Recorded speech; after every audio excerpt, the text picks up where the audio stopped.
Hi everyone, this is Arisha and today I will be sharing a unique extended practice of Nadi Shodhana Pranayama.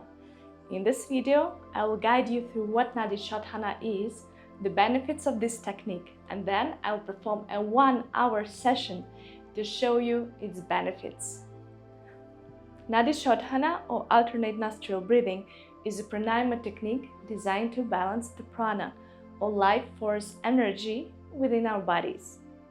Prana flows through channels called nadis, which are akin to energy highways within the body. There are three main nadis: Ida, Pingala, and Sushumna. Ida is associated with the left nostril and the parasympathetic nervous system, promoting relaxation. Pingala is linked to the right nostril and the sympathetic nervous system, stimulating activity and alertness.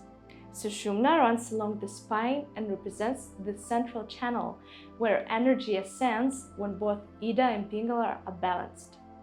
Nadi Shodhana helps to clear blockages in these nadis, ensuring a smooth flow of prana. By alternating breathing through each nostril, we balance the activity of both hemispheres of the brain, which is why this technique is also known as the balancing breath.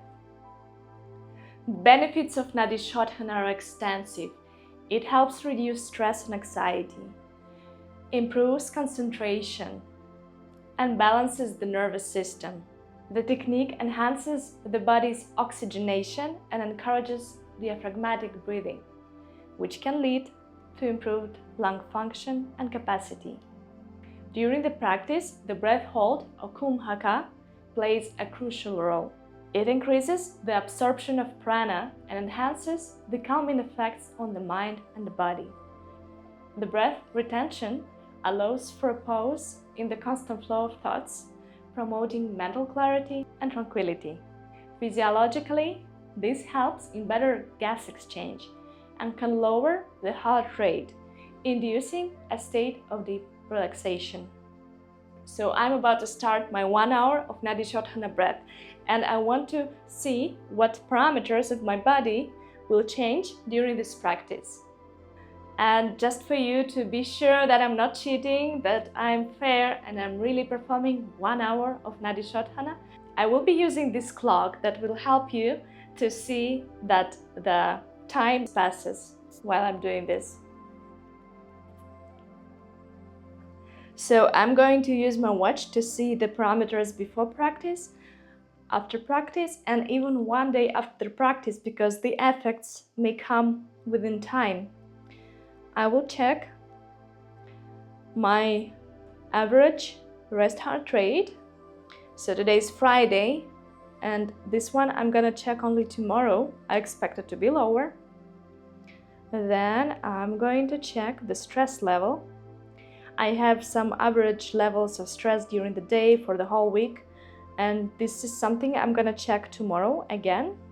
Then I'm going to check heart rate variability, 7-day average. So for example, I have the parameters from today and the whole week, and we'll see what will be tomorrow. I expect it to be higher because the heart rate variability shows how much parasympathetic system is working and if it's working well or not. So this will be a good measure of what this pranayama did for my body, and it will be it. All right, so let's get started. Right now it's 1 p.m. and 4 minutes, and here we go.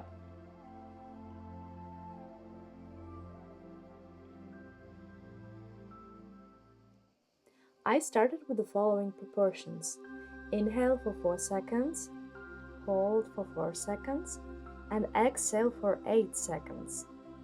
The extended exhale helps better activate the parasympathetic nervous system. After approximately 30 minutes, as my body relaxed, I increased the timing to 5 seconds for the inhale, 5 seconds for the hold, and 10 seconds for the exhale.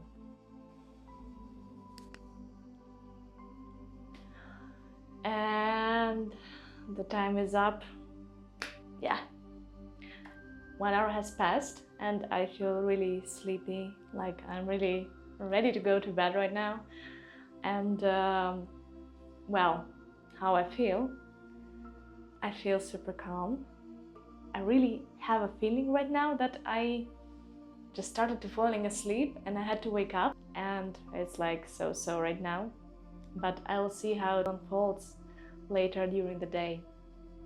What can I say? It was really hard, it was really tiring, and my body was obviously not prepared.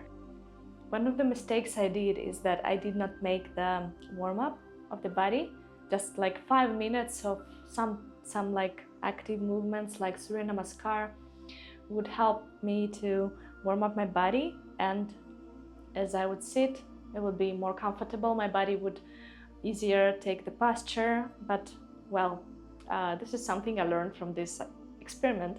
One notable physical effect is that my legs are numb, not fully, but they're like really half asleep, which is common experience during extended practice of sitting in this Sukhasana pose. And this numbness occurs because the blood flow to the legs is somewhat restricted in this posture. However, it's perfectly fine and expected in such practices. Blood is directed towards the head and upper body. We're gonna check the parameters tomorrow: average resting heart rate and average heart rate variability. But for now, my conclusion: would I recommend this practice for everyone? No. Unless you are ready for staying 1 hour in the same pose, in this position where your legs are crossed and it's like not typical position, you don't spend hours on this pose during your day. No, that would be really hard. And it's also quite challenging for the mind to stay for so much time in exercise, because my mind was constantly jumping from one thought to another, and it's really challenging. And here it was a bit hard to really focus and disconnect and meditate, because you still have to count, you have to do this movement, and the body reminds of itself because it's not super comfortable. So I really would not recommend doing this 1 hour exercise. I really encourage you to do this in a small sessions, starting from 5 minutes and then slightly decrease it to 10, 15, etc. But I'm really curious to see how it's gonna feel tomorrow.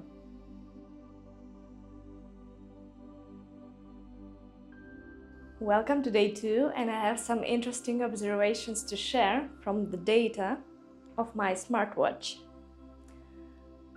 Firstly, my resting heart rate increased from 62 to 70 BPM.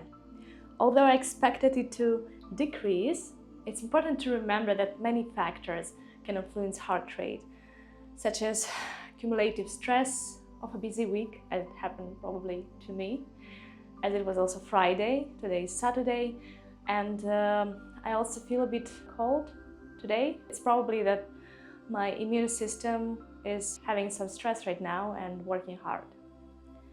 Regarding my stress level, it's slightly lower yesterday compared to the day before.